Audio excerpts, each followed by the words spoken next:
we kind of alluded to Joel Embiid. So obviously all the talk about Harden coming back and being back into shape and getting right. He looks focused and ready so far this season. And it looks like, just so far right out the gate, that Embiid kind of looks like the one who is the more unprepared one for the season. And at times he looks lost. I mean, Sixer fans are booing him, and you don't really see Embiid get booed a lot at home. Nope. And so all offseason we kind of talked about how we don't have to worry about Embiid. The only thing we have to worry about is him getting injured during the season. But going into the season, you never have to worry about him. Are you kind of worried about Embiid? Because it looked like he was kind of hesitant a little bit yesterday, and that's something a lot of talking heads were talking about today, the hesitancy in Embiid, which is kind of worrisome. Well, I mean, I said it going into the season. It was like the preseason, he looks like he looked in the preseason. Yeah. It is preseason for him. Yeah, so people missing games and they only play a couple games, and you're missing games, and then when you do play, he looked like this. Yes. So I don't know. My thing is, I don't know why.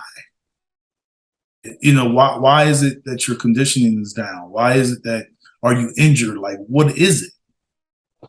We had a whole off season. What is it? Apparently he had plantar fasciitis in the off season. Okay, there we go. It's something, because he's not right. I think it's funny it's coming out now, but it's coming out now. Yeah, I didn't hear anything. No one heard about any of it. Of course not.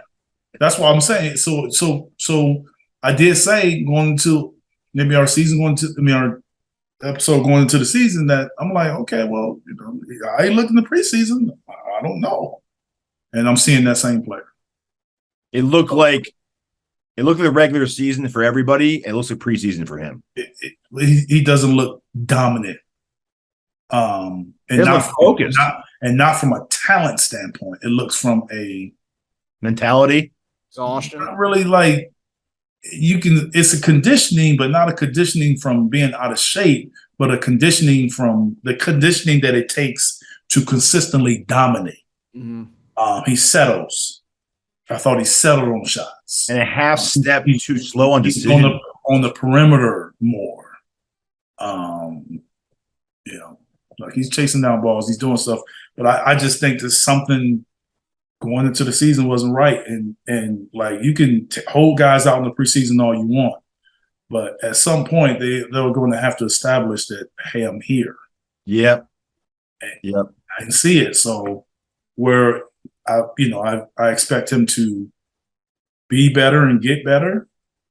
It's not surprising based on what I've seen in the preseason. Yeah, it's like he's working through preseason kinks in the season. It's very like NFL. I have to wonder how much he actually practiced. Yeah. To me, to me, it looks like he didn't miss the preseason games, but he missed some practices as well. We would never know, but that's how it looks to me. It's even more indicative when you look at the five without him and how good they look. It's like, man, they look the spark and the energy, but I just think so that could be and chemistry too. That could be some of them not being used to playing with him.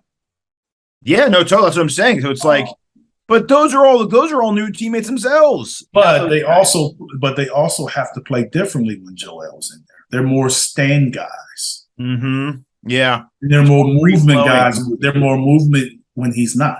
So some of that is the style of play that you have to use based on when he's in the game. Mm-hmm.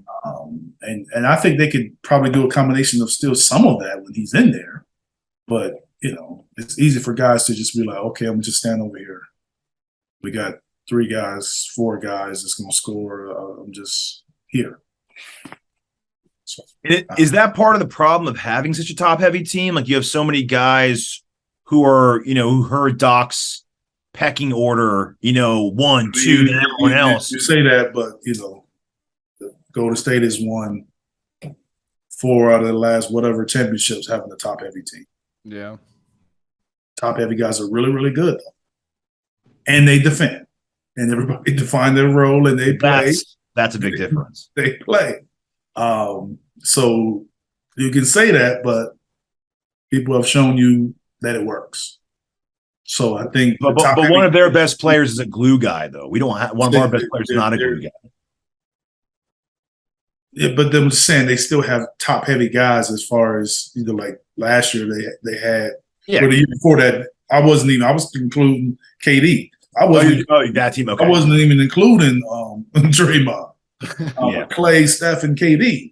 I mean, those three guys alone. Then of course a Draymond is a different guy.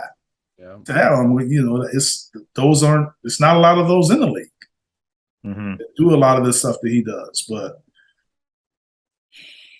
it can be done. I mean, it's just, I just think at the end of the day, we are probably from a group and taking time and how much we're going to need to get everything together.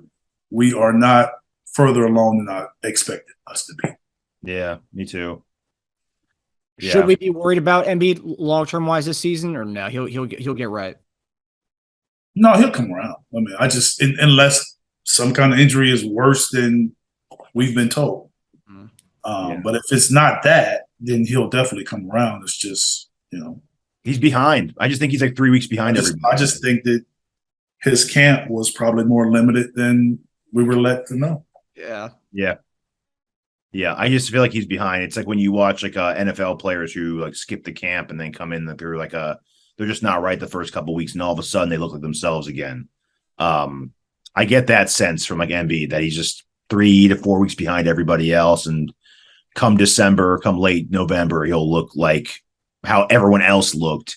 And you got to remember, man, James has always been someone who used the season to get into kind of basketball shape, right? But he didn't do that this year. So James came out of the start like firing, and Maxey's Maxey. So it makes Embiid look that much more kind of inept and lost, that these other guys are like with it. Like, you're not with it, dude. Like, we're playing 4-on-5 out there sometimes, which is pathetic when you think about that. Yeah. You know what it looks like? You know when Embiid looks distracted by an injury? Mm-hmm. That's what it looks like he is. Like, we've seen in the playoffs a lot, where he's always looking at his finger and he's not focused because he's so worried about the mask or the finger. It looks like he's playing with that now. It looks like he has a mask on, like almost out there. Like it's really weird to watch because he's kind of half step slow on decision making. Like, he's bobbling the ball, like he doesn't grab it. Like, it looks like there's a delay on my TV. But only Embiid. It's not everyone else is full speed in real time. Embiid's got like a glitch, a delay by about like a quarter of a second. It's frustrating because we know he's so much better than that. Yeah. Well, Skip brought up a good point. It's something I thought about when I was watching Skip Bayless. I'm not usually a Skip Bayless fan, but he's rooting for the Sixers this year, which is beyond me. But I was watching the Undisputed this morning, and he had mentioned something that I thought during the game last night. That pass that we said that actually went off Tyrese Maxey's hands, which we ended up getting the ball. But it looked there that was just a kind of a silly pass, and the fact that there wasn't confidence in him to kind of back to post up or even take that jumper on his own. It was kind of just a lackluster decision for him to do that. What did you think about that, Eric? Well, I mean, I think that if he goes and he makes a play, so if he's making a pass to someone, it's because he's been double or triple and he don't have a shot, or it's a clean pass and catch and shoot for somebody. Otherwise, you play. Yeah, he needs to be more aggressive on that. I think he would know that. Yeah. Think about that. He sat there and watched that 5 we talked about earlier, the Houston 5, come back and look great. You think he'd be like, all right, wait till I get back in there. Wait. He comes back in there and shoots a 19 and a 25-footer.